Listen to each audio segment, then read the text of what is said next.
Mamagayin po ako. Ayan. Wala namang sugat at hindi naman ako allergic sa mga pagkain, kaya yun ang ko, hinala.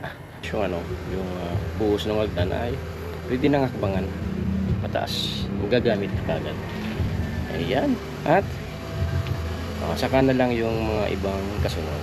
At yan ang muna update natin mga kuwene. At medyo pumipiyip ako parang nagbibina pa ako ngayon Ayan, at abang-abang na lang po mga Gwen kung ano yung mga susunod na mangyayari dito sa project sa harap ng bahay ni Gwen.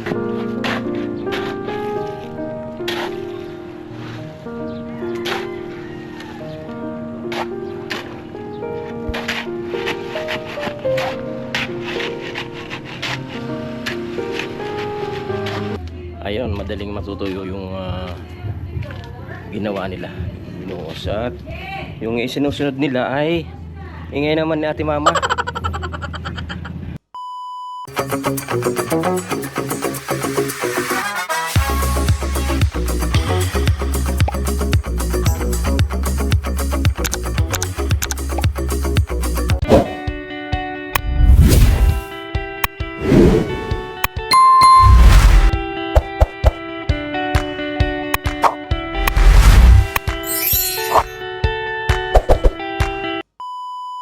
Gwenny, magandang araw.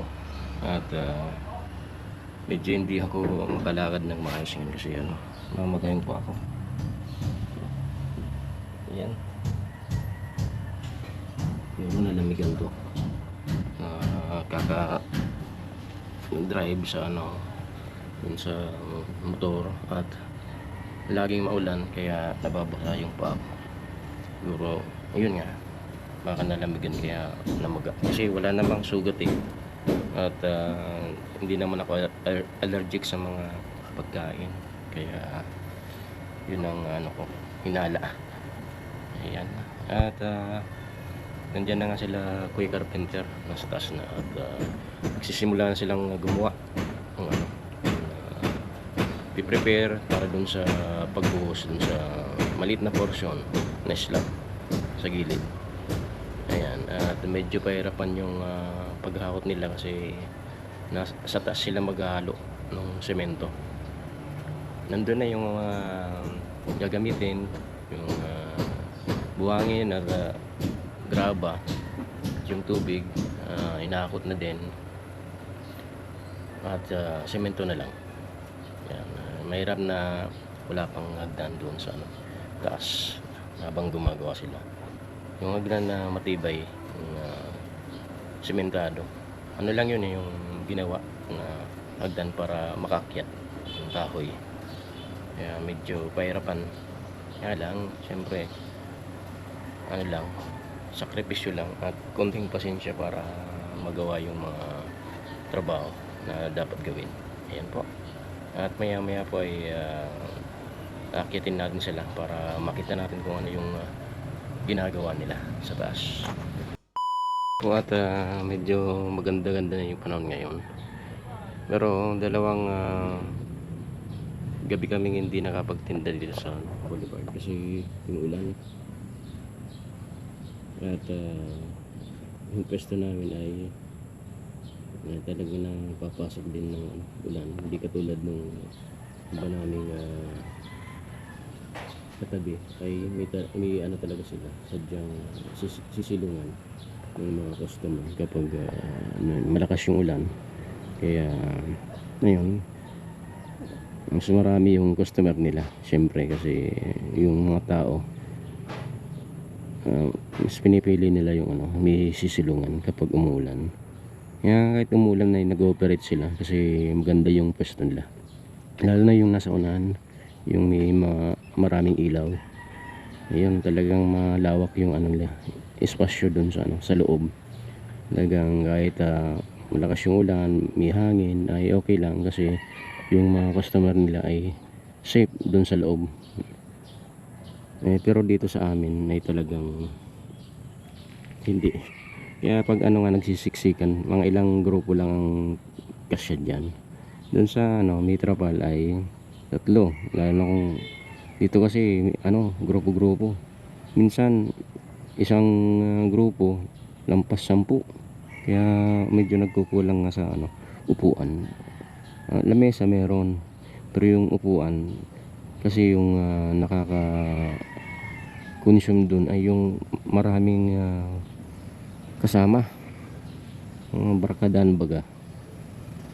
Minsan nga ano, 15 persons, kaya nga kinukulang isang grupo tapos pinipili nila dito sa amin kasi pag hindi umulan, kasi maganda yung ano, yung video okay, at may ilaw-ilaw din kami, kaya dito nila pinipiling mag relax. Yan lang ang problema kapag puno na yung tables and chairs. Ayan, lilipat na lang sila dun sa kabila kahit gusto nilang dito palipas ng oras ay hindi rin nila nagagawa dahil wala nang upuan. Kasi kung isang beses bibidyan ko kapag yung marami talagang pero parang nakuhanan ko na yun ng maraming customer. Isang grupo marami talaga, dami sila. Pero next time kukuhanan ko ulit para makita nyo kung gaano karami yung isang grupo na pumupunta dyan at nagiging namin, customer namin. Yun ang nakakaubos ng upuan. Ayan, at maya maya iaakit tayo mga Gwenny para makita natin yung ginagawa nila Kuy Carpenter. Mamaya titinda na kami kahit medyo pilay-pilay ako, hindi ako makakapaglakad ng katulad ng dati kasi magayong sa kumpay. Yan.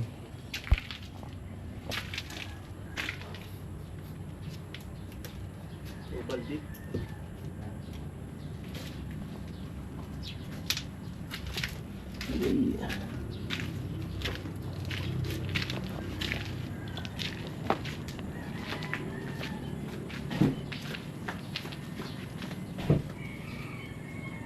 Pag ganitong oras ay walang katao-tao dito sa boulevard. Talaga ang mga tao dito hapon lang hanggang gabi, hanggang mag-uumaga. Pero pag ganitong oras ay ayan, walang tao. Kanina marami kasi yung jogging, maga jogging, nag-walking, kaya doon maraming tao dito. Pero pag ganitong oras ay wala na.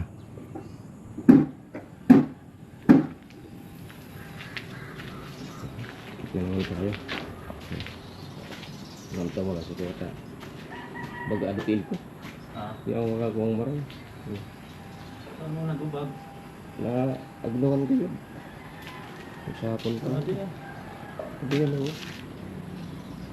Hindi ka magkapanikan. Kakambyo ka dyan ako, tapos napag-uwan Kaya na. mo kung... Yan lumating pa itong kukuha ng mga kalakal.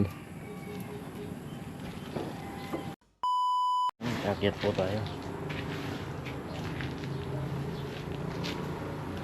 sa tambak tong dinadaanan. Yan.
magkaalmusal.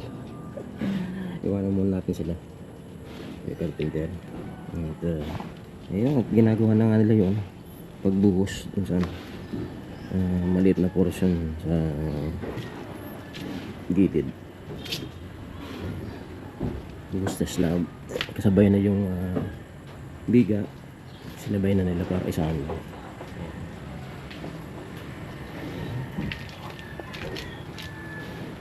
Tama tayo.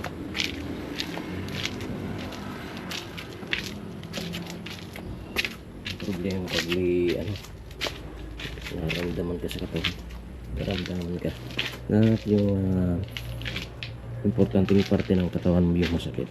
Ito, katulad ng paa ko.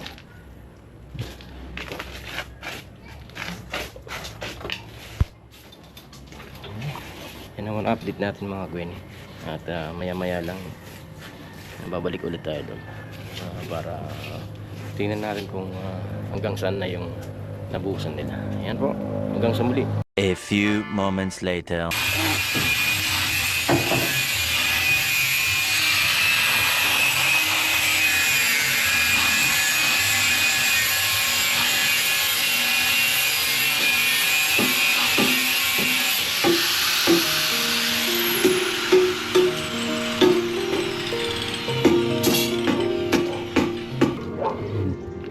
Tapos na yung pagbuhos. Ano naman, anilyo sa poste.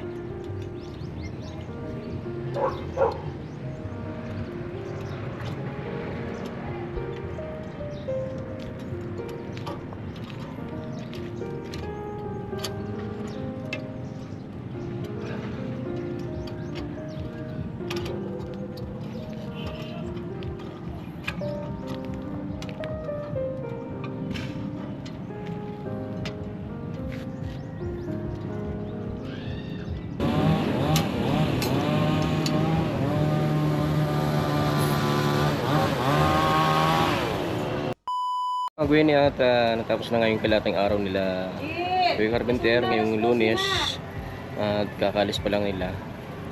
Nakabuhos na sila ng slab. Ang konting portion na pinapakita ko doon sa taas. At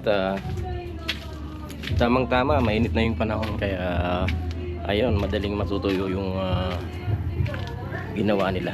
Binuhos. At yung isinusunod nila ay ingay naman ni Ate Mama. Susunod nila ay yung poste. At ganil yun na nga sila eh. Kaya lang naabutan sila ng oras. Yan, naayos nila yung tinanggal pala na yung dati. At ayos nila yung pagkakasali ng alam.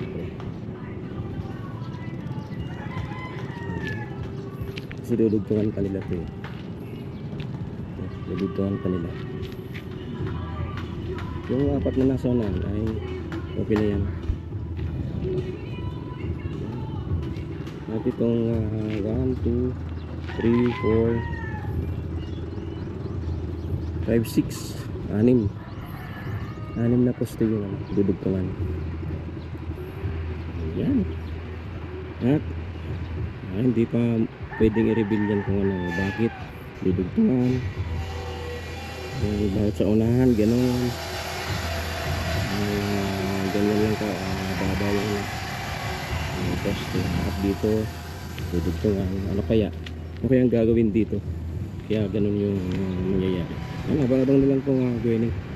At tingnan natin kung ano pa yung mangyayari at mababago dito sa patuloy na paggawa sa project sa harap ng bahay ni Gwen. Ayan, at gumagawa na nga ako. Hirap na yun ito. At pagkatapos ng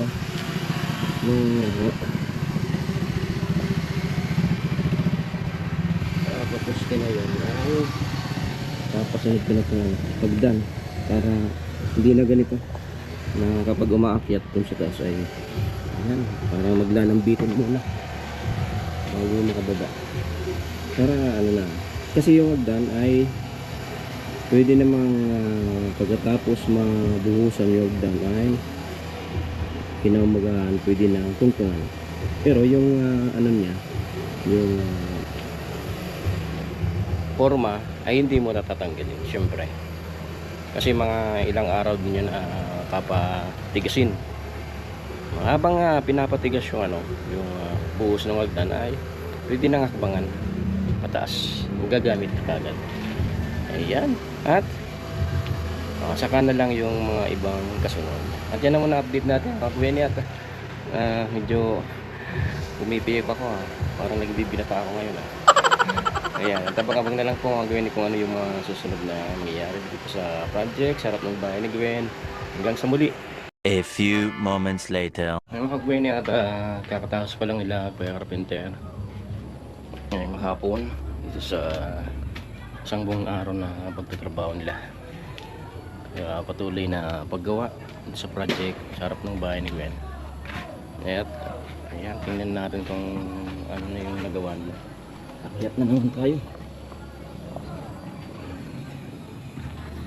Tingin ko. Ayan. Agtong nga pala sila. Itong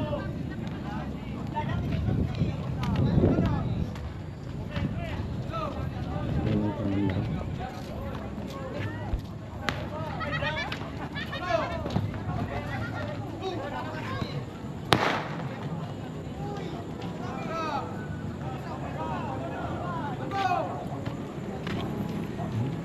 Sila mag-anilya dito sa poste at nagbugtong. Yun na.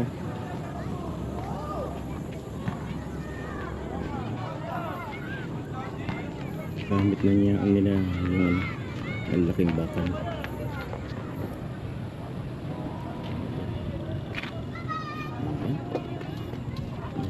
Nagdadagsaan po yung mga tao ngayon dito sa Bilbao. Kasi saka maganda yung panahon. Kita yung ano ngayon mula dito. At parang walang ulan. Manipis yung ulat pero hindi na itim. Hindi ako din ulan. Kung sa unahan marami ng tao. Narinig na nga akong mga tunog. Ano naman kung sino naman yung magawi dito, yun ang magiging customer namin.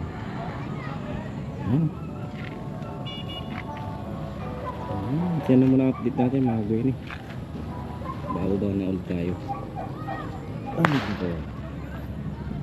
Ayan, basta lang sila ulit magpapatulong sa pag-anil dito sa posting na ginagawa nila. At mag-order nga ako kanina kung ano gagamitin para bakal. Gamitin bakal kasi kulang na yung mga bakal na gagamitin para sa poste at dito sa gagawing hagdan. Yan po. At yan naman po ang update natin ngayon mga Gwen. Pangabang na lang po kung ano yung mga susunod na mga ganap at babago dito sa project sa harap ng bahay ni Gwen. Yan, hanggang sa muli po.